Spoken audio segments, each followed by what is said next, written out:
에가르트 톨레 1장 마음은 내가 아니다. 깨달음을 가로막는 가장 큰 장애. 진정한 깨달음이란 무엇인가요? 30년 동안 길가에 앉아서 국어를 해온 거지가 여느 날과 마찬가지로 한 푼 줍쇼 라는 말을 나지막이 중얼거리고 있었습니다. 거지가 내밀고 있는 낡은 야구 모자에는 가끔씩 동전이 떨어졌습니다. 지나가던 한 행인이 거지에게 말했습니다. 난 가진 게 아무것도 없으니 적성도 할 수가 없구려. 그런데 당신이 걸터 앉아있는 그건 뭐요? 이거 말이요? 그냥 낡은 상자일 뿐이죠. 난 늘상 이 위에 앉아있었소. 언제부터인지 모르지만 어쨌든 쭉 난 이 상자 위에 앉아있었소만. 행인은 상자를 가리키며 말했습니다. 한 번이라도 그 안을 들여다본 적이 있소? 그건 봐서 뭘 하게요? 안에는 아무것도 없어요. 안을 한번 들여다보시구랴. 행운이 다그쳤습니다. 거지는 마지못해 상자 뚜껑을 들어 올렸습니다. 그런데 웬일입니까? 상자 안에는 놀랍게도 황금이 가득 차 있었습니다. 나 또한 여러분에게 줄 것이 아무것도 없습니다. 이야기 속의 행인과 마찬가지로 여러분이 지니고 있는 것들과 그 내부를 들여다보라고 말할 뿐입니다. 하지만 내가 들여다보라고 말하는 것은 이야기에서처럼 여러분과 분리되어 있는 무엇이 아니라 여러분 자신입니다. 바로 여러분 자신을 내면 말입니다. 누군가는 난 거지가 아니오 라고 항변할 줄도 모릅니다.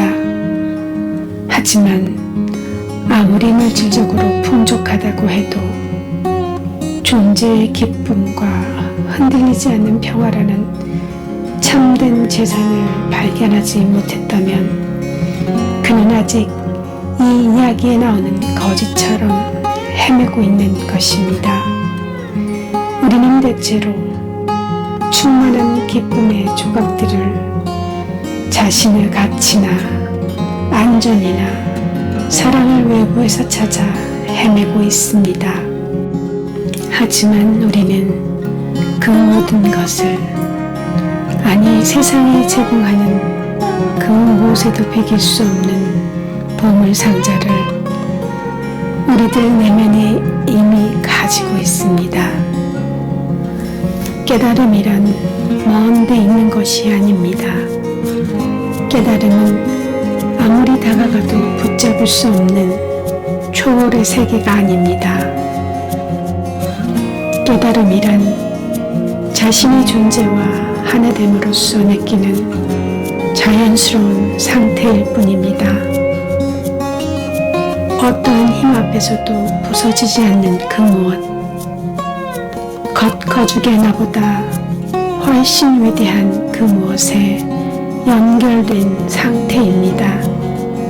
내 이름과 모습 뒤에 숨어있는 본래의 나를 발견하는 것입니다. 이러한 연결 상태를 느끼지 못하기 때문에 진정한 나 자신으로부터, 나를 둘러싼 세계로부터 단절된 듯한 착각에 빠지게 되는 것입니다.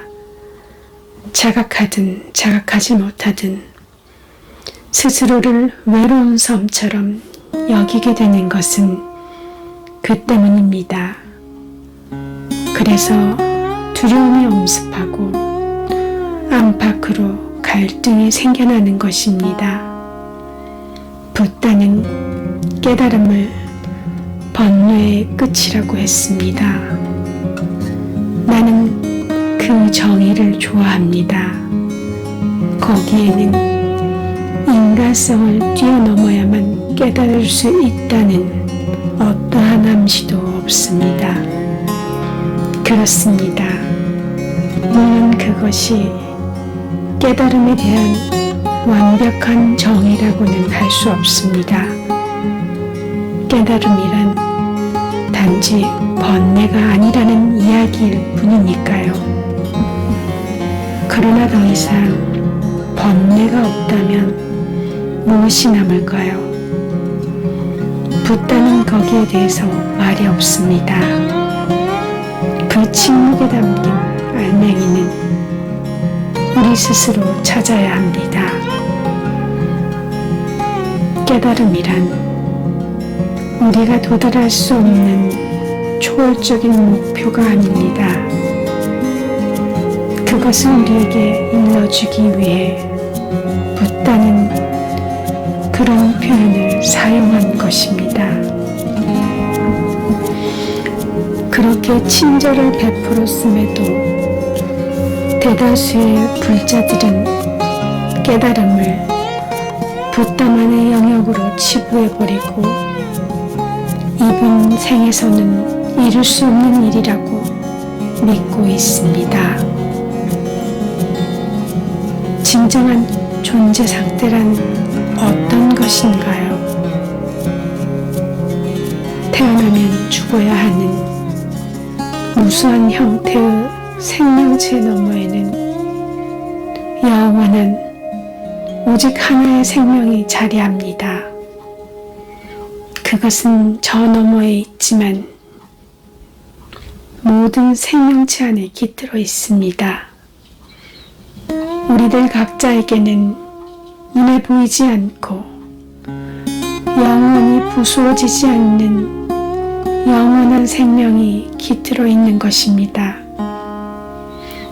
우리는 지금이라도 당장 가장 깊은 곳에 있는 우리 자신, 우리의 진정한 본질에 접근할 수 있습니다.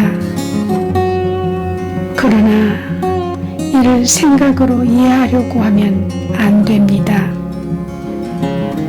이해하려고 하지 마십시오.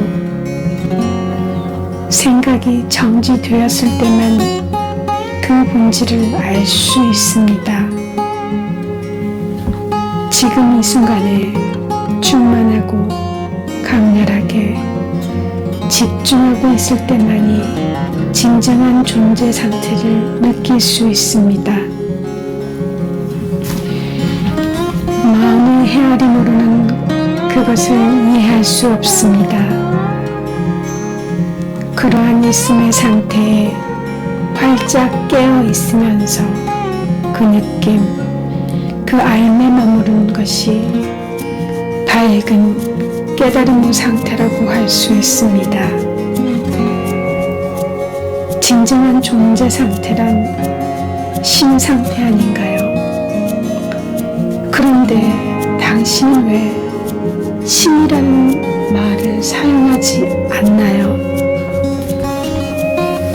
신이라는 단어는 수천 년 동안 잘못 사용된 나머지 그 의미가 공허해지고 말았습니다. 나는 그 말을 아끼는 편입니다. 그 말의 뒤편에 광대하게 펼쳐져 있는 신성한 세계를 흙끝이나마 엿보지 못한 사람들이 마치 잘 알고 있는 것처럼 태연스럽게 그 말을 사용하곤 합니다. 그들은 자신이 무엇을 부정하고 있는지 알지 못한 채 신을 부정하기도 합니다. 그 결과는 어떻습니까? 내가 믿는 신만이 유일한 신이고 당신이 믿는 신은 거짓이라는 어리석은 주장과 믿음에 빠지게 됩니다. 심지어 니체는 신은 죽었다라는 명제를 남겨 유명해지기도 했습니다. 신이라는 말 자체가 닫힌 개념이 되어버렸습니다. 그 단어를 입 밖에 내는 순간 인간적인 어떤 이미지가 창조되고 맙니다. 지성으로는 단순히 흰 수염을 기른 노인이라고 생각하지 않을지라도 우리 밖에 있는 누군가를 상상하게 되죠. 그리고 그럴 경우에는 대체로 남성적인 누군가를 상상하기 마련입니다. 신이라고 하든 존재라고 하든 혹은 다른 단어를 쓰든 그 말 뒤에 숨은 실제를 정의하거나 설명할 수는 없습니다. 유일하게 중요한 문제가 있다면 그 말이 품고 있는 바를 우리가 경험하는 것입니다. 때로는 말 자체가 본래의 뜻을 방해하는 경우가 적지 않기 때문입니다. 우리 자신도 의식하지 못하는 사이에 우리 바깥에 누군가를 내세워 우상으로 삼으려는 경향이 있는 것이 사실입니다. 나는 존재라는 단어를 자주 사용하는 편입니다. 존재라는 단어는 신이라는 단어처럼 아무것도 설명해 주지 않지만 열린 개념이라는 장점이 있습니다. 적어도 그 단어는 눈에 보이지 않는 무한함을 제한된 것으로 축소하진 않습니다. 존재라는 말을 듣고 인간적인 이미지를 떠올릴 사람은 없을 것입니다. 배타적으로 독점할 수 있는 무엇이라고 생각할 사람도 없을 것입니다. 존재야말로 당신 자신의 정수입니다. 존재라고 하면 무엇보다도 당신 자신의 현존 상태를 우선적으로 느낄 수 있을 것입니다. 나는 이것이다, 나는 저것이다 라고 규정하기 이전의 생생한 있음 자체를 가리키는 말인 것입니다.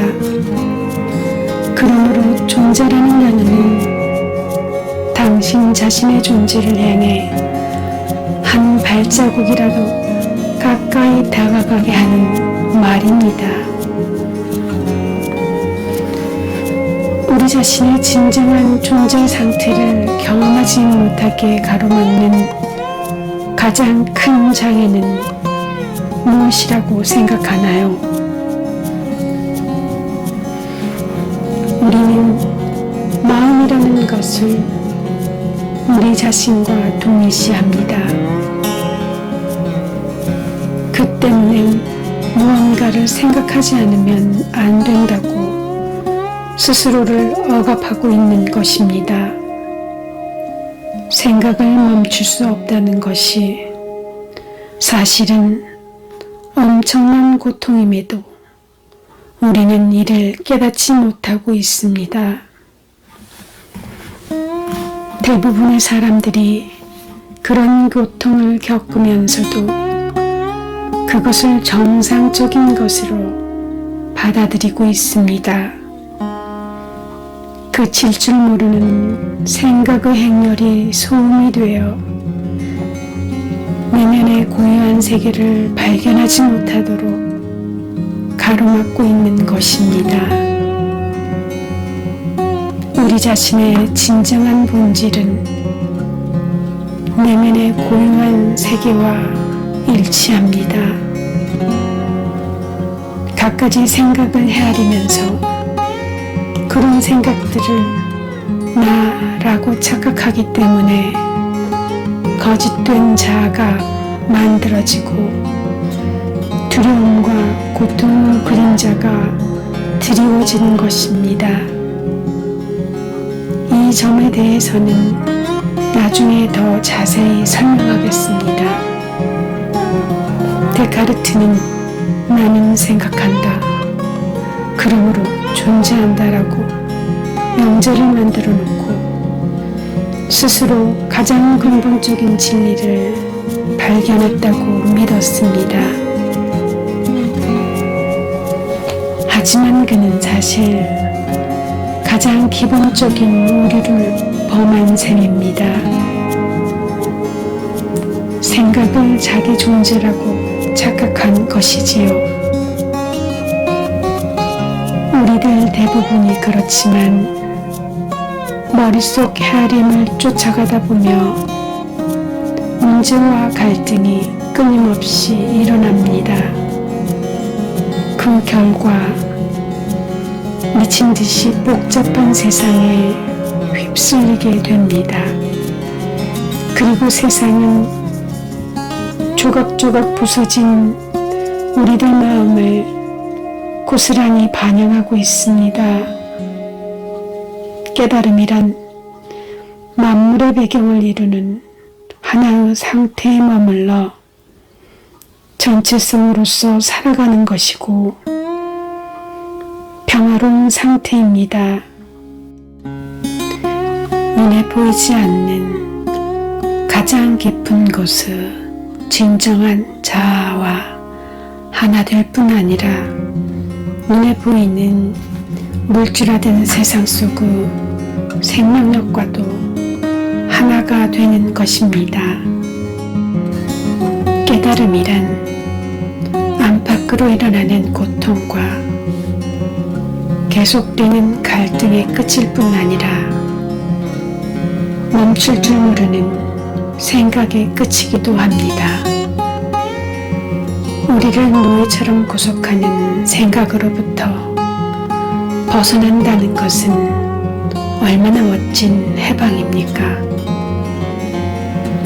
자신을 마음과 동일시하면 보이지 않는 장막이 생겨나 고정관념에 사로잡히게 되고 말이나 이미지를 곡해하고 자기 나름의 판단을 내리게 되므로 진정한 관계를 이루지 못하게 됩니다. 그 장막이 당신과 진정한 당신 사이를, 당신과 당신의 동료 사이를, 당신과 자연 사이를, 당신과 신 사이를 가로막고 있습니다. 이런 생각의 장막으로 인해 서로 분리되어 있다는 착각을 하게 되는 것입니다. 그래서 당신은 여기에 있고 당신과는 전적으로 분리된 다른 것이 저기에 있다는 환상 속에서 살아가게 되는 것입니다. 눈에 보이는 물리적인 모습들과 형상들의 처한 밑바닥에서 당신은 진실로 만물과 하나입니다. 생각이라는 장막에 가려 그 본질을 잊고 있을 뿐입니다. 망각으로 인해 이런 하나됨의 상태를 자명한 현실로 느낄 수 없는 것입니다. 삼라만상이 하나라는 사실을 믿을 수 있을지는 모르지만 그것을 경험을 통해서 확연하게 알지는 못하는 것입니다. 믿음이 위안을 줄 수 있을지도 모릅니다. 하지만 직접 체험하지 않고서는 진정한 자유로움을 얻을 수 없습니다. 생각이라는 것은 일종의 질병입니다. 질병은 균형이 무너질 때 생깁니다. 균형이 무너진다는 것은 어떤 의미일까요? 예를 들어 몸 안의 세포가 분열하고 증식하는 것 자체는 당연하고 자연스러운 상태입니다. 그러나 이 과정이 몸 전체의 질서와 상관없이 계속된다면 세포들이 급격히 증가해서 병에 걸리게 됩니다. 올바르게 사용하면 마음은 아주 훌륭한 도구이지만 잘못 사용하면 대단한 파괴력을 갖게 됩니다. 더 정확히 말하자면 잘못 사용하는 정도가 아니라 마음이 우리를 부리는 상태가 되어버립니다.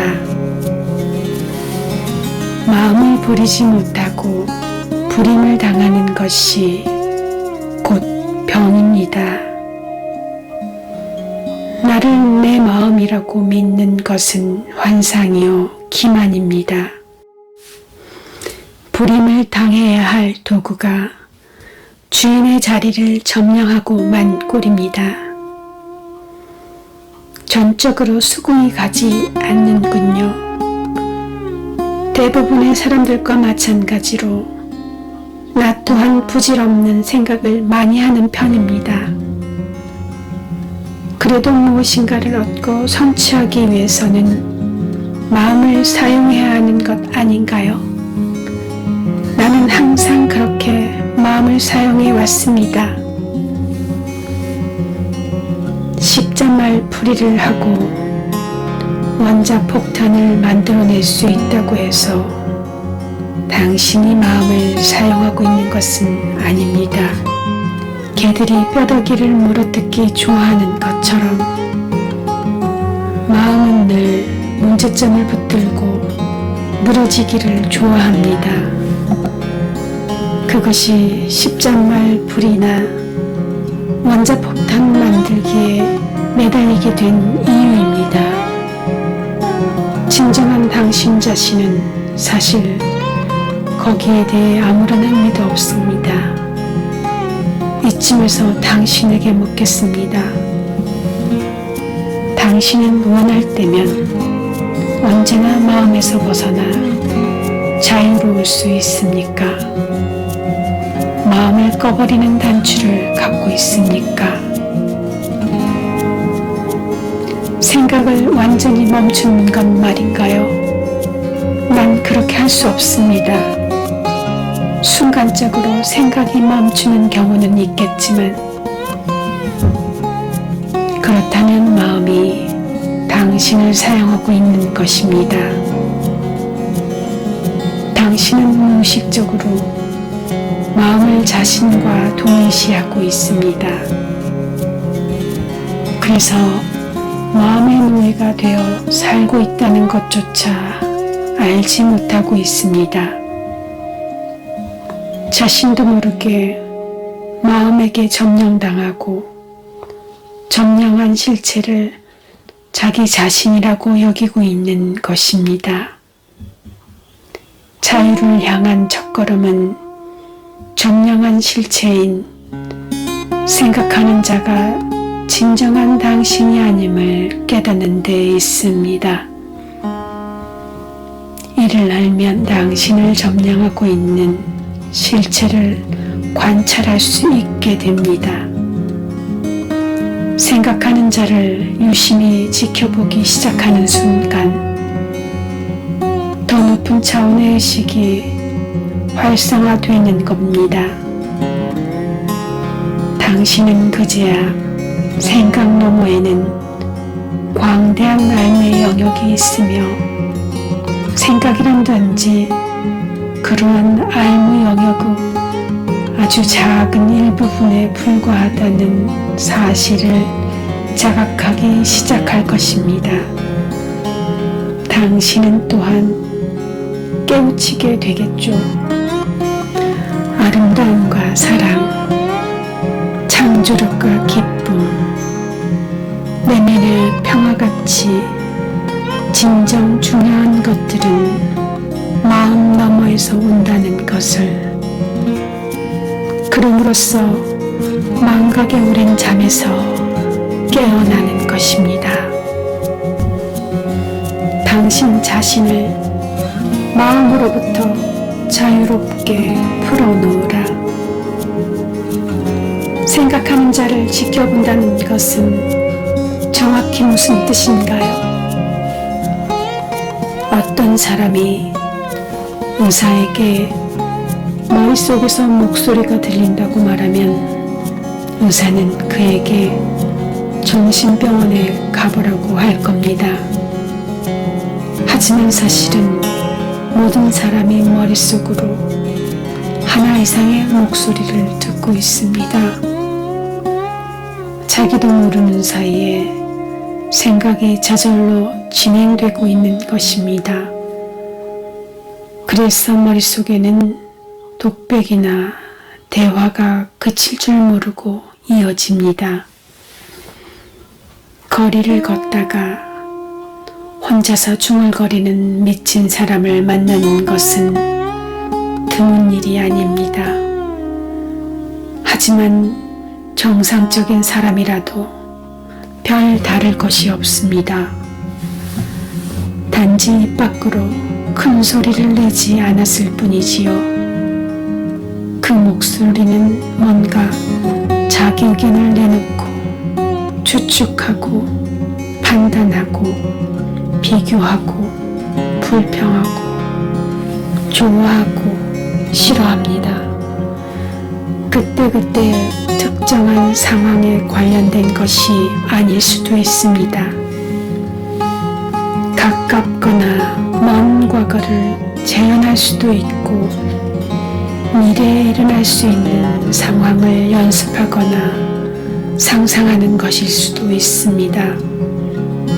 일이 잘못되는 부정적인 결과를 상상하기도 하는데 이것이 소위 근심 걱정이라는 것입니다.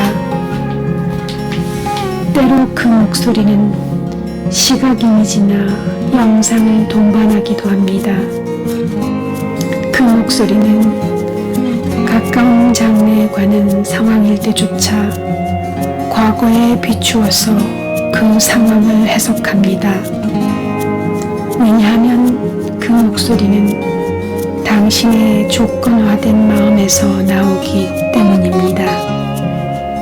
마음이란 당신이 유산으로 물려받은 집단적인 문화의 소산일 뿐 아니라 당신 자신이 겪은 과거 역사의 산물이기도 합니다.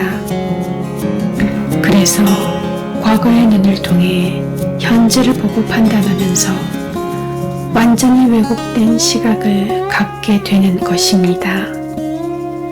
그 목소리야말로 당신 자신의 가장 큰 적입니다. 당신의 머릿속에는 대개 자기 자신을 끊임없이 공격하고 처벌하여 활력을 앗아가는 고문 도구가 들어있는 것입니다. 말할 수 없는 불행과 고통, 질병이 생겨나는 이유가 거기에 있습니다. 그러나 여기 복된 소식이 있습니다. 당신은 당신 자신을 마음으로부터 자유롭게 놓아줄 수 있습니다. 이것이야말로 유일하고도 진정한 해방입니다. 지금이라도 당장 첫걸음을 내디딜 수 있습니다. 가능하면 자주 머릿속에서 들리는 목소리에 귀를 기울이기 시작하십시오. 낡은 죽음기를 틀어놓은 것처럼 오랜 세월 되풀이해서 들려왔던 사고 유형에 특히 주의를 기울이십시오. 이것이 내가 생각하는 자를 지켜보라는 의미입니다. 머릿속에서 들려오는 목소리에 귀 기울이면서 그 자리에 목격자로 머물러 있어야 합니다. 그 목소리에 귀를 기울일 때는 아무런 견해도 갖지 말고 그저 듣기만 하십시오. 아무런 판단도 하지 말고 비난을 퍼붓지도 마십시오. 판단을 하거나 비난을 하면 똑같은 목소리가 뒷문을 통해 다시 들어오는 셈입니다. 목소리가 들리면 목소리가 들리는구나 하고 알아차리기만 할 뿐 거기에 끼어들지 않고 여기에 남아있어 그저 지켜보기만 하는 것입니다. 이것이 생생하게 깨어있는 것이고 이것이 자기 자신의 현존을 느끼는 것입니다. 이것은 생각이 아니며 마음을 초월하여 일어나는 현상입니다. 생각에 주의를 기울이게 되면 당신은 그 생각뿐 아니라 그 생각의 목격자인 자신 또한 의식하게 됩니다. 새로운 차원의 의식이 들어오게 되는 것입니다. 자신의 생각에 주의를 기울임에 따라 그 생각의 저변이나 뒤안에 있는 더 깊은 곳의 당신 자신을 그 현존을 느끼게 됩니다. 그때 당신을 점령하고 있던 생각은 힘을 잃고 재빨리 자리를 피합니다. 왜냐하면 생각을 자신과 동일시함으로써 더 이상 거기에 힘을 부여하지 않기 때문입니다. 이렇게 해서 제멋대로 날뛰는 생각의 횡포를 막을 수 있게 되는 것입니다. 생각이 자리를 비키면 당신은 생각의 흐름이 끊어지는 경험을 하게 될 것입니다. 무심의 틈새를 경험하는 것입니다. 이 틈새가 처음에는 몇 초에 지나지 않겠지만 점차 길어질 겁니다. 무심의 틈새를 경험할 때 당신은 내면의 고요와 평화를 느끼게 됩니다. 평소에는 마음에 의해 가려져 있던 존재와 자연스러운 합일감이 바로 이것입니다. 연습을 거듭할수록 고요와 평화의 느낌이 점점 깊어질 것입니다. 사실 그 깊이는 끝이 없습니다. 당신은 또한 깊은 내면에서부터 불가사의한 존재의 기쁨이 번져나오는 것을 느끼게 될 것입니다. 이것은 결코 무아지경의 상태가 아닙니다. 결코 의식을 잃는 것이 아닙니다. 오히려 그 반대죠. 평화를 얻는 대신 의식이 흐려지고 고요함을 얻는 대신 활력과 예민함이 줄어든다면 무엇 때문에 그걸 얻으려고 애쓰겠습니까? 내면의 연결 상태 속에서 당신 자신을 생각과 동일시했을 때보다 훨씬 더 또렷이 깨어있게 될 것입니다. 존재에 충만한 상태가 되는 것입니다. 그와 더불어 에너지장의 진동 주파수가 높아져서 몸이 더욱 건강해지고 생명력이 넘치게 될 것입니다. 무심의 영역으로 깊이 들어감에 따라 소위 순수의식의 상태를 경험하게 됩니다. 그 상태에서는 현존하는 느낌이 너무나 강렬하고 매혹적이어서 모든 생각과 감정, 육체뿐 아니라 외부 세상 전체가 상대적으로 무의미해집니다. 순수 의식의 상태는 자기의 중심적인 상태가 아니라 자기가 없어지는 상태입니다. 당신은 그제야 나 자신에 대한 예전의 생각들을 뛰어넘을 수 있게 됩니다. 그러한 현존이야말로 당신 자신의 진정한 본질이며 동시에 당신보다 훨씬 더 위대한 무엇입니다.